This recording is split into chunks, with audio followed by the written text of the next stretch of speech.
मुझे यहाँ पर बहुत सारे भामाशाह दिखाई दे रहे हैं।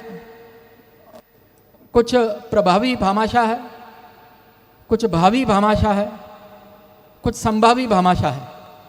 तो भावी, प्रभावी और संभावी तीनों प्रकार के भामाशाहों को मेरा नमन है।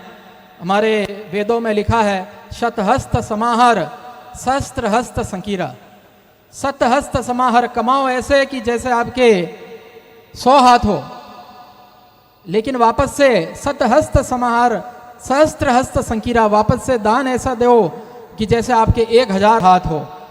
तो 100 हाथों से कमाओ और 1000 हाथों से दान दो। इस प्रकार की सोच रखने वाले भामाशाहों का आज यहाँ पे सम्मान का कार्यक्रम हो रहा है। ये अपने आप में बहुत बड़ी बात है।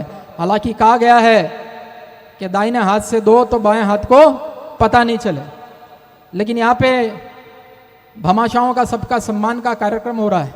सभी भामाशाहों का सबके सामने प्रशस्ति वाचन हो रहा है। तो इसका मतलब दाएं हाथ से दो बाएं हाथ को पता नहीं चले, इसका तात्पर्य यह है कि किसी को घमंड नहीं आए।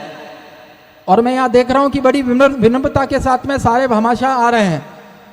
और इस कार्यक्रम के पीछे मूल मकसद ओम जी का और सबका यही रहा है कि दाएं हाथ से दो बाएं हाथ को भले ही पता नहीं चले, लेकिन हर दाएं हाथ को इस कार्यक्रम के माध्यम से पता चलना चाहिए कि मेरा काम क्या है, और दाएं हाथ को उसका काम का याद दिलाने के लिए इतना ये श्रेष्ठ कार्यक्रम यहाँ पे हो रहा है। और जिस प्रकार से ओम प्रकाश जी ने भी कहा, जिसकी जितनी श्रद्धा है, जितनी जिसकी क्षमता है, केवल श्रद्धा से काम नहीं चलेगा।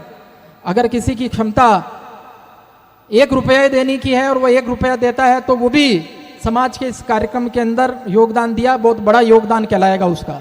लेकिन किसी की क्षमता 1000 रुपये की देने की है और वो सोच रहा है मैं 100 रुपये दे दूं, तो उसका फिर दिया हुआ दान जो है वो अमान्य रहेगा।